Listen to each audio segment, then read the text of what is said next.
Hi, welcome or welcome back to my channel. My name is Yaya the Fangirl.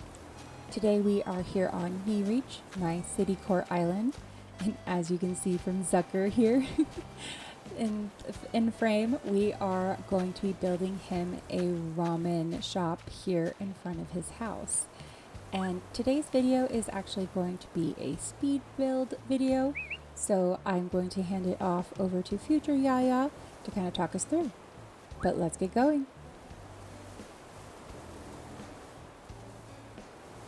Okay, so for Zucker's ramen shop, I had looked up a bunch of different inspiration posts and videos on YouTube and on Pinterest and also on Tumblr, which I've started to try using more, and had seen a lot of different individuals kind of using these study corrals for, like the individual solo seating type style places. And I thought that was super, super cute.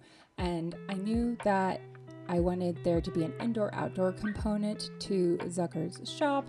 And so here I'm just kind of, going through and just starting to really kind of pick out the key items that I know I would like to have down here in front of his shop. One thing I did really want to make sure I did properly was to fully kind of separate or set apart the restaurant area from like the residential areas nearby. And so you'll kind of see me separating the space, but also wanting to like make it look like, maybe there's also some outdoor seating behind the restaurant, not just directly out in front. So I kind of try to build up a bunch of layers, which is something I've done a lot on this island, to kind of just really build in the depth and the illusion that there's more behind this space that, that is like just out of frame. So kind of trying to make it look like the eating area extends on both sides, but also, properly like kind of segment out the eating area away from the main walking path. Here is where I do decide that I don't like how blocky and like closed off it looks to have the corrals on this side as well. Like I really would like to be able to put more on display. So I also decided on this side to swap them out just for some tables and layering them in front of the stalls, so you can kind of have this layered effect of like something, there's more behind it. I also wasn't quite certain if I liked the gray or the brown. I ended up going with the rusted retro transportation stop. I felt like it fit the color themes, which for this restaurant, obviously I went with blue, but also with that kind of like the darker wood colors. So they don't all match exactly because, Animal Crossing, nothing color matches exactly, but I liked kind of the warm tones of all of the different browns together, as long as they're like towards that darker brown color.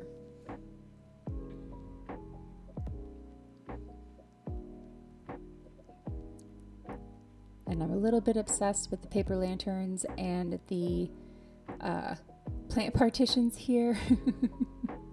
But I really like how this came together and really separates it off from the main sidewalk.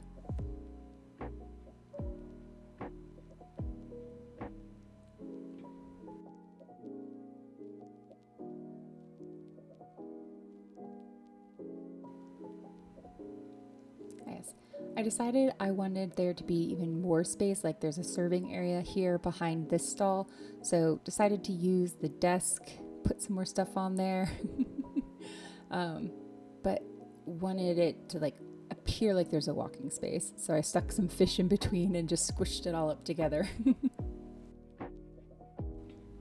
Oh yes, and then I decided I had to swap out the knives for the Lucky Cat. Also just felt kind of weird to have knives exposed and out in the open, but that was just me and my brain.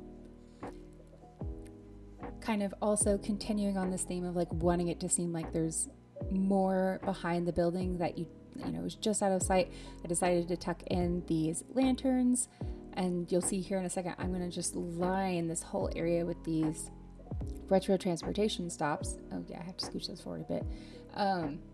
to kind of give it the illusion like, oh, like there's a walkway, and then, you know, maybe that gazebo holds more seating, you know, more outdoor eating areas in there in the back. So yeah, I go through and I just block this all in and then throw down a utility pole. When in doubt, I throw down a utility pole.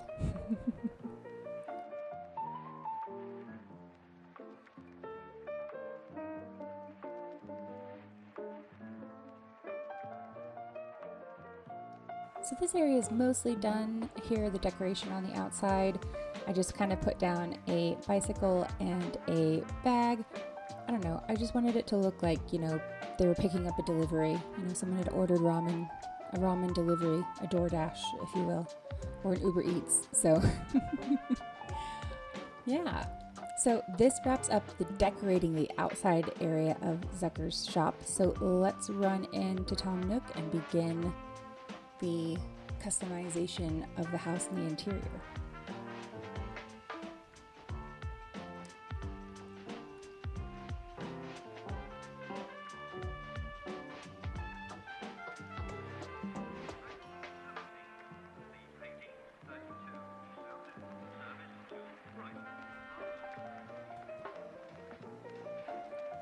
Okay, starting on the exterior first, I knew already that I wanted to continue with the kind of warm and preferably darker brown tones.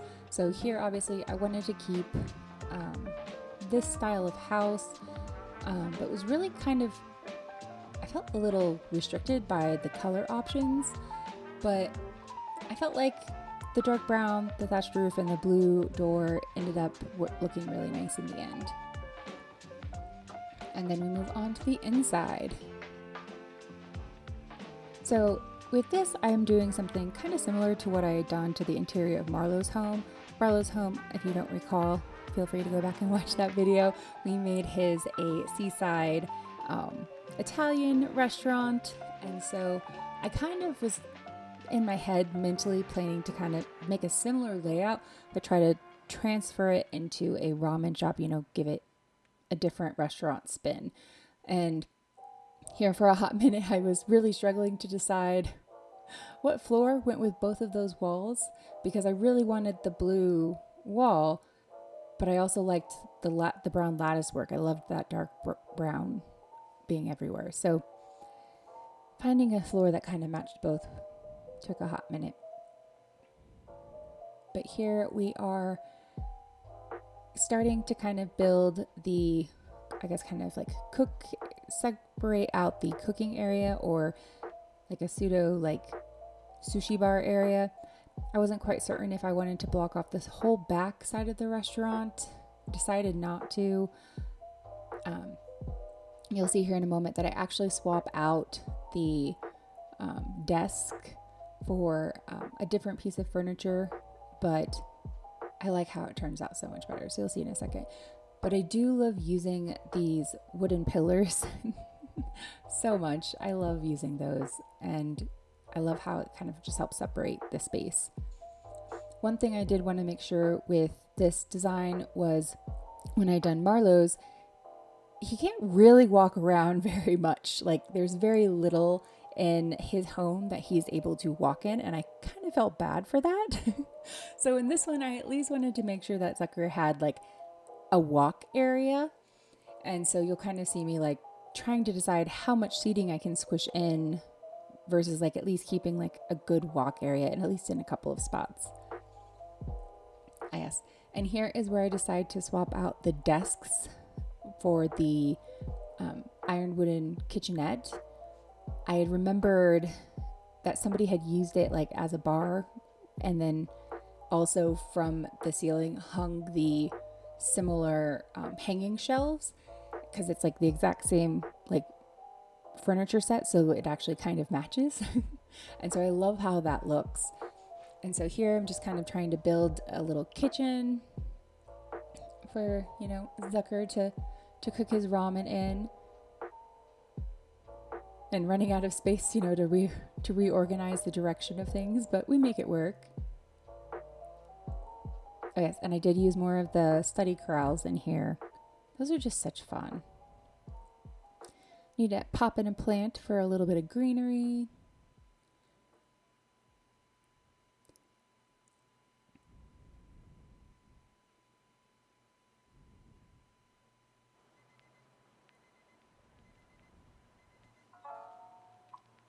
Yes, it's time to start adding the little details. You know, the miscellaneous items. I did decide to pick the burnt pan. I just thought it was so funny. I had to use it once I saw it. I was like, we have to use that. I'm sure that Zucker is a great cook, but you know, everybody can make mistakes. It happens all the time. But yeah, mostly decided to put a couple of ramens on a couple of the corrals. On the outside, I had put a food dish basically in every spot, but here on the inside, I didn't want to fill up every single counter space. So, you know, just kind of tried to give it a little bit of breathing room. And also, you know, just reviewing all of the options. Yes, here we move on to the wall decor. You know, kind of trying to figure out what makes it feel like a functional kitchen, you know.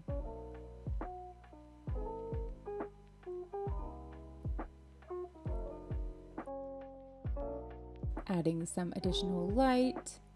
I love these little lamps. They're just so cute.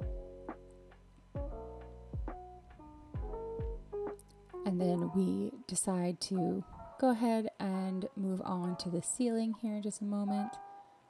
After I've confirmed that there's nothing else I want to put on the walls. Yeah, for a hot second, I didn't know if I wanted to put some lights in there to help or not, but I really couldn't find a color that I liked. So there we are. We're adding those ceiling shelves, and I just love how that looks directly above the kitchenette. And then needed, of course, to add a fan. And then we're done. Like, overall, this was a pretty quick build because I kind of already had a vision in my head, and it was just, you know, swapping a couple of things out from kind of the formula that I had followed for Marlowe's restaurant. Okay, so then had to add a little bit more steam to the burnt dish on the stove.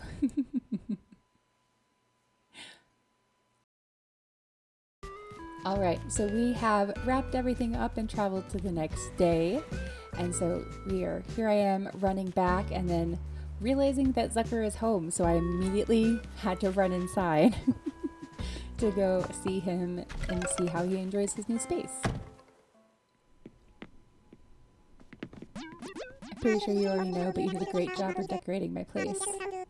Thank you, Zucker. And I also love that, see, he's just dusting it. He's already taken care of his restaurant. He's keeping it tidy and neat. Oh, Zucker really does appreciate the build. So here I am, you know, just doing one last pan around. You can kind of just see the space, and obviously Zucker is able to move around, and I believe he's able to even get all the way back to the kitchen. I know he can't walk in the kitchen because you have to scooch in there, but I believe he can at least get back there. See you later, Zucker. All right, so as you can see here from the front, I really do kind of like how the blue latticework door, it does kind of work with the brown exterior, and it also kind of matches pretty closely to the gazebo. So if we come up here to the front, obviously we have these two study corrals with ramen on them. I just had to include the cherry blossom plant here. You can't technically walk in back there because of how tight the space is, but I just love how it looks like a busy like outdoor patio. And then of course here we have our little DoorDash order ready to get delivered to the villager who's ordered ramen to go. Coming over to the left side, here from this direction, you can kind of see a little bit of, yeah, if I trip down, then you can kind of see that layering effect of the different items, and I just love that. It's so much fun. You can't walk back there, but that's okay. And then obviously we've got it lined all the way up to here, and then As you had seen at the end, I lined this whole backside with the retro transportation stops, but with the lanterns there, it kind of looks like there's maybe like a little pathway out the back door to another seating area. All right, well that is it for today's speed build. Thank you so much for coming along with me. I really had a lot of fun making this little shop here for Zucker. Like, I knew for a city core island, I wanted to have Zucker and I wanted to give him a ramen shop. I didn't care how cliche it was, but it was just so much fun to build, and it actually didn't take very long. And I'm pretty happy with how this all came out. Like, it's adorable. But if you ever come to Neerich, I hope you're able to stop by and, maybe grab a ramen from Zucker. But until next time, bye!